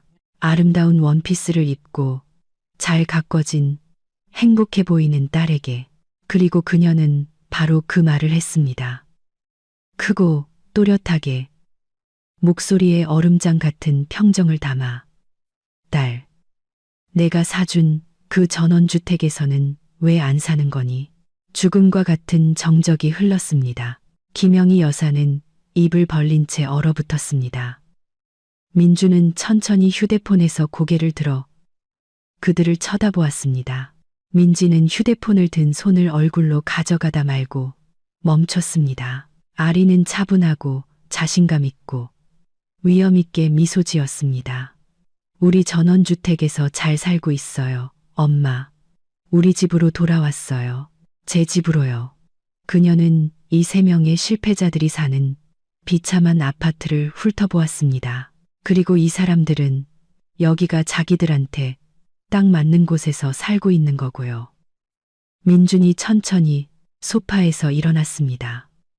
얼굴이 시뻘개졌습니다. 네가 여긴 어쩐 일이야? 안부나 물으러 왔어요.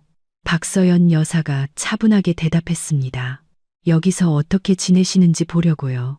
어때요? 이 낡은 아파트는 마음에 드세요? 김영희 여사가 문설주를 붙잡았습니다. 우리를 조롱하는 거잖아요. 당신들 때문에 우리가 이렇게 됐다고요. 우리 때문이라고요. 아린이 한 걸음 앞으로 나섰습니다. 스스로 이 구렁텅이로 기어 들어온 거잖아요. 남의 것을 빼앗으려다 죗값을 치른 거죠. 민지가 간이 침대에서 벌떡 일어났습니다. 닥쳐. 그 집은 우리 집이었어. 민준이 오빠한테는 그럴 권리가 있었다고. 없었어. 단 한 번도 없었어. 박서연 여사는 문 쪽으로 돌아섰습니다. 아리나, 가자.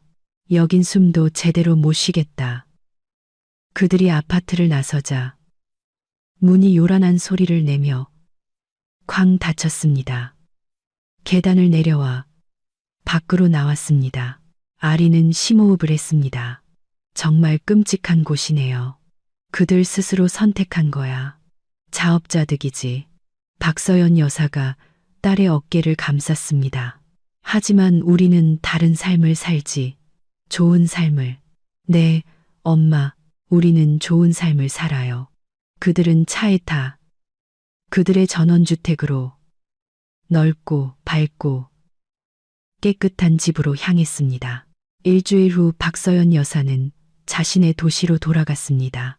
아린은 집에 혼자 남았지만 이제는 다른 아린이었습니다. 강하고 자신감 있는. 그녀는 네일샵에서 계속 일했고 친구들을 만났으며 삶은 제자리로 돌아오고 있었습니다. 한 달 후 변호사에게서 전화가 왔습니다. 아린 씨, 좋은 소식입니다. 민준 씨가 이혼에 동의했습니다. 아무런 조건이나 분쟁 없이요.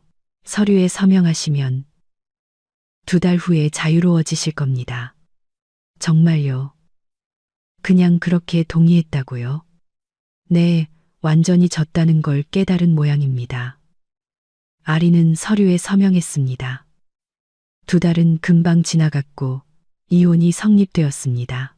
그녀는 이혼 확인서를 받고 믿을 수 없는 해방감을 느꼈습니다. 자유, 공식적으로, 법적으로 자유로워졌습니다. 민준에 대한 형사사건은 종결되었습니다. 그는 2년의 집행유예와 벌금 500만 원을 선고받았습니다. 이혼 후 반년이 지났습니다. 삶은 안정되었습니다. 일, 집, 친구들과의 만남. 아리는 헬스클럽에 등록하고 심리 상담을 받기 시작했습니다. 상담은 그녀가 겪은 일의 후유증을 극복하는 데 도움이 되었습니다. 떠나오신 것은 정말 잘한 일입니다. 많은 사람들이 몇 년씩 참고 살거든요. 저도 그들 중 하나가 될 뻔했어요. 아린이 고백했습니다. 하지만 그렇게 되지 않으셨죠. 도움을 요청할 용기를 내셨으니까요. 민주는 몇 번 전화를 걸어왔습니다. 아린은 받지 않았습니다. 그러다 그가 문자를 보냈습니다. 미안해, 우리 다시 시작해볼까? 그녀는 삭제하고 번호를 차단했습니다. 김영희 여사가 문자를 보냈습니다. 아리나, 우리 민준이가 너 없이 너무 힘들어해. 걔도 달라질 거야. 아리는 그녀의 번호도 차단했습니다. 민지가 길에서 다가오려 했습니다. 우리 이제 원한 없이 지내자. 집에 놀러 가도 돼? 아리는 차갑게 쳐다보았습니다. 안 돼. 그리고 다시는 다가오지 마. 그녀는 돌아서서 가버렸습니다. 이혼 후 1년이 지났습니다. 아리는 변했습니다. 더 예뻐지고 활기가 넘쳤습니다. 운동하고 자신을 가꾸며 다른 사람이 된 것 같았습니다. 남자들의 관심도 받았지만 그녀는 정중히 거절했습니다. 아직 준비가 되지 않았습니다. 시간이 필요했습니다. 그러던 어느 날, 한 손님이 샵에 들어왔습니다. 30대쯤에 키 크고 다부진 체격의 남성이 정장을 입고 있었습니다. 커트를 예약했는데 담당 디자이너가 아파서 아린이 대신하게 되었습니다. 이야기를 나누다 보니 이름이 지훈이라는 것을 알게 되었습니다. 건축가로 일하고 있었고 유머러스하고 흥미롭게 이야기했습니다. 아린은 그와 대화하는 것이 즐겁다는 것을 깨달았습니다. 일이 끝났을 때 지훈이 물었습니다. 다음 달에도 선생님께 예약할 수 있을까요? 물론이죠. 전화 주세요. 그는 한 달 후에 다시 왔습니다. 또다시 여행, 책, 삶에 대해 이야기했습니다. 일이 끝나자 그가 물었습니다. 아린 씨, 커피 한잔 하실래요? 그녀는 망설였습니다. 잘 모르겠어요. 그냥 부담 없이 커피만요. 아린 씨와 대화하는 게 즐거워서요. 좋아요. 하지만 커피만요. 그들은 저녁에 카페에서 만나 2시간을 이야기했습니다. 지우는 자신의 프로젝트와 팀에 대해 이야기했고, 그녀의 삶에 관심을 보였지만 캐묻지는 않았습니다. 헤어질 때 그가 물었습니다. 또 만날 수 있을까요? 좋아요. 하지만 천천히요. 저 최근에 이혼했어요. 시간이 필요해요. 이해해요. 서두르지 않을게요. 그들은 일주일에 한 번씩 만나 영화를 보고 박물관에 가고 산책했습니다. 지우는 인내심 있게 그녀를 기다려 주었습니다. 3개월 후 아리는 그를 집에 초대해 어머니에게 소개했습니다. 박서연 여사는 주말에 다니러 와 있었습니다. 어머니는 지훈을 경계하며 일과 가족에 대해 물었습니다. 지훈은 차분하고 솔직하게 대답했습니다. 저녁 식사 후 어머니가 말했습니다. 괜찮은 청년이네. 하지만 서두르지 말고 잘 지켜보렴. 안 서두를게요. 엄마, 실패해서 배우고 있어요. 반년 후 아리는 지훈에게 자신의 결혼 생활과 민준, 폭행, 그리고 집을 잃을 뻔했던 일에 대해 털어놓았습니다. 지훈은 말을 끊지 않고 듣다가 그녀의 손을 잡았습니다. 당신은 정말 용감한 사람이에요. 그런 상황에서 벗어나는 건 아무나 할 수 있는 일이 아니에요. 당신이 자랑스러워요. 그리고 알아둬요. 나는 그런 사람이 아니에요. 절대 당신에게 손대거나 모욕하지 않을 거예요. 약속해요. 다시 누군가를 믿는 게 두려워요. 이해해요. 얼마든지 기다릴게요. 8개월 후 지우는 전원주택으로 이사와서 침실 하나를 쓰기 시작했습니다. 그들은 함께 살았습니다. 지우는 다정하고 존중할 줄 알며 집안일을 돕고 요리도 하고 절대 목소리를 높이지 않았습니다. 1년 후 지훈이 청혼했습니다. 그들은 베란다에 앉아 와인을 마시며 노을을 보고 있었습니다. 아린 씨, 나와 결혼해줘요. 진심이에요. 물론이죠. 당신을 사랑해요. 평생 함께하고 싶어요. 두려웠지만 지우는 다른 사람이었습니다. 1년 반 동안 단 한 번도 상처 주거나 모욕한 적이 없었습니다. 좋아요. 하지만 화려한 결혼식은 싫어요. 조용히 하고 싶어요. 당신이 원하는 대로. 그들은 한 달 후에 혼인신고를 했습니다. 가까운 사람들만 모여 레스토랑에서 조촐하게 축하했습니다. 어머니는 행복의 눈물을 흘렸습니다. 드디어 네가 진정으로 행복해졌구나. 네, 엄마. 지우는 좋은 남편이었습니다. 믿음직하고 다정하며 아린을 존중하고 그녀와 상의했습니다. 1년 후 그녀는 임신했습니다. 처음에는 두려웠지만 지우는 기뻐했습니다. 정말 멋져. 우리에게 아이가 생길 거야. 임신 기간은 순조로웠습니다. 지우는 세심했고 돕고 모든 초음파 검사에 함께 갔습니다. 박서연 여사는 아파트를 팔고 사업을 정리한 뒤 완전히 그들과 함께 살기 시작했습니다. 딸과 손주들 곁에 있고 싶구나. 9개월 후 아리는 아들을 낳았습니다. 이름을 민호라고 지었습니다. 건강한 아기였습니다. 지우는 처음으로 아들을 안았을 때 울었습니다. 세 사람은 집으로 돌아왔습니다. 삶은 아기를 중심으로 돌아갔습니다. 지우는 밤에 일어나 아이를 달래고 기저귀를 갈아주며 도왔습니다. 박서연 여사는 최고의 할머니였습니다. 민호를 돌보고 요리하고 도왔습니다. 아리는 행복했습니다. 그녀에게는 모든 것이 있었습니다. 사랑하는 남편, 건강한 아이, 다정한 어머니, 그리고 자신의 집. 민호가 1살이 되었을 때 초인종이 울렸습니다. 아린이 문을 열자 문 앞에는 김영희 여사가 서 있었습니다. 늙고 등이 굽고 값싼 코트를 입고 있었습니다.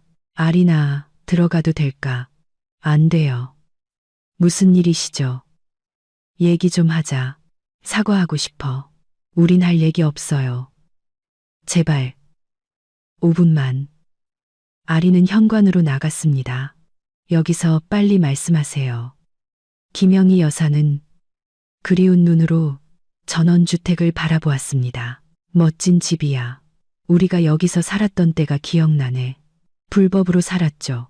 남의 것을 빼앗아서요. 알아. 내 잘못이야. 용서해줘. 아리는 그녀를 바라보았습니다. 이 여자는 1년 동안 그녀의 삶을 지옥으로 만들었습니다. 아니요. 용서 안 해요. 돌아가세요. 김영희 여사는 잠시 서 있다가 대문 쪽으로 힘없이 걸어갔습니다. 아리는 아무런 동정심 없이 바라보다가 집으로 돌아왔습니다. 지훈이 민호와 놀고 있었습니다. 누가 왔었어? 전 시어머니요. 용서를 구하러 왔네요. 용서해줬어? 아니요. 그럴 자격 없어요. 또 3년이 흘렀습니다. 민호는 자라서 유치원에 갔고 아리는 딸 서연을 낳았습니다. 사업은 확장되었습니다. 아리는 샵 2호점을 열고 이어서 3호점을 열며 성공한 사업가가 되었습니다. 지우는 승진하여 프로젝트 책임자가 되었습니다. 박서연 여사는 아이들을 돌보며 든든한 버팀목이 되어 주었습니다. 그들은 큰 집에서 사랑하며 행복하게 살았습니다.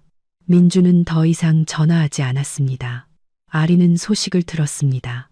그는 여전히 어머니와 그 낡은 아파트에 살며 막노동을 하고 저녁마다 술을 마신다고 했습니다.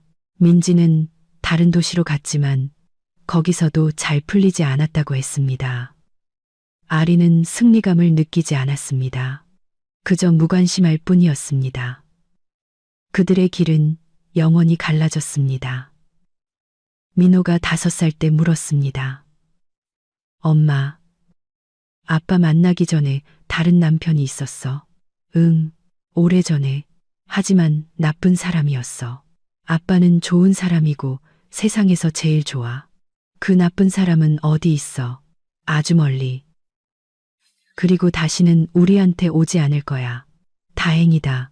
민호는 엄마를 껴안고 놀러 달려갔습니다. 또 5년이 흘렀습니다. 민호는 10살, 서연은 7살이 되었습니다. 그들은 사랑이 넘치는 좋은 가정에서 자랐습니다. 아리는 샵 4호점을 열고 프랜차이즈를 계획하고 있었습니다.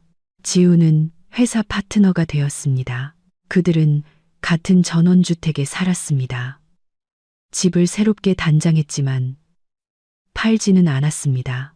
그 집은 어머니의 집이었고 새로운 삶의 상징이었습니다. 73세의 박서연 여사는 여전히 정정하게 손주들을 도왔습니다.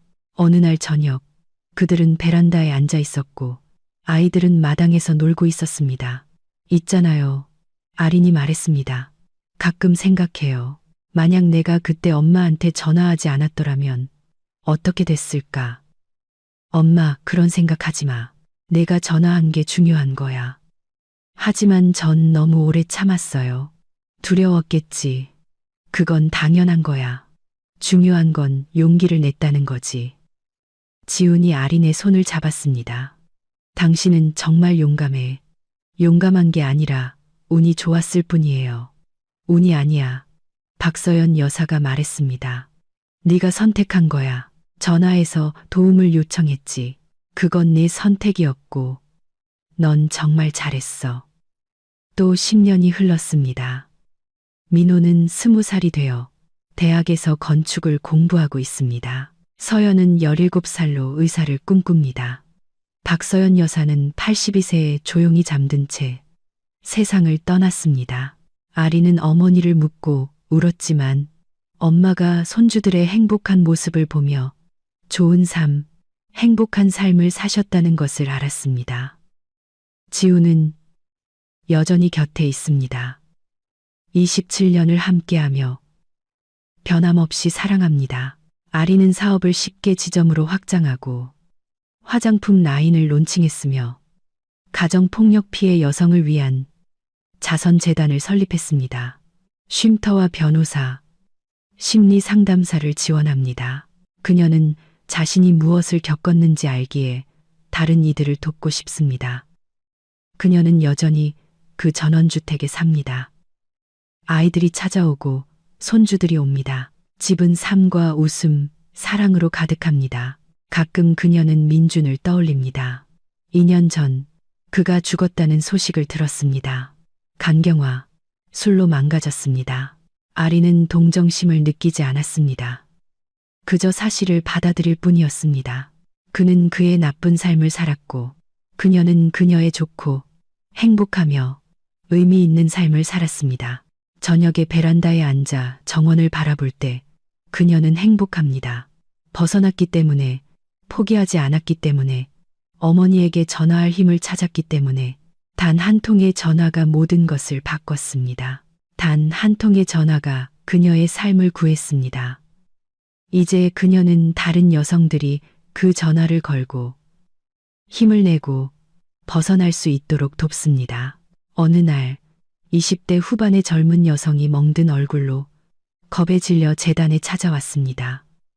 도와주세요. 남편이 때려요. 어떻게 해야 할지 모르겠어요. 아리는 그녀를 안치고 차를 주며 자신과 똑같은 이야기를 들었습니다. 제가 도와드릴게요. 다 잘 될 거예요. 약속해요. 그리고 도왔습니다. 변호사 비용을 대주고 쉼터에 머물게 하고 지지해 주었습니다. 여성은 이혼하고 삶을 되찾았습니다. 1년 후 그녀가 감사 인사를 하러 찾아왔습니다. 저를 구해 주셨어요. 감사합니다. 아리는 그녀를 껴안았습니다. 당신을 구한 건 당신 자신이에요. 도움을 요청할 용기를 냈잖아요. 그리고 그녀는 자신이 어떻게 그 용기를 냈는지 떠올렸습니다. 어머니에게 전화해서 도움을 요청했던 것, 그것이 전환점이었습니다. 새로운 삶의 시작이었습니다. 지금 아리는 52세입니다. 손주들은 자랐고 아이들은 행복합니다. 지우는 곁에서 여전히 그녀를 사랑합니다. 그녀는 재단을 운영하며 수백 명의 여성을 도왔고 하마터면 잃을 뻔했던 바로 그 전원주택에 살고 있습니다. 그리고 벽난로 선반 위 어머니의 사진을 보며 속삭입니다. 고마워요, 엄마. 그때 와주셔서, 저를 구해주셔서. 그리고 그녀는 엄마가 듣고 있다는 것을 압니다.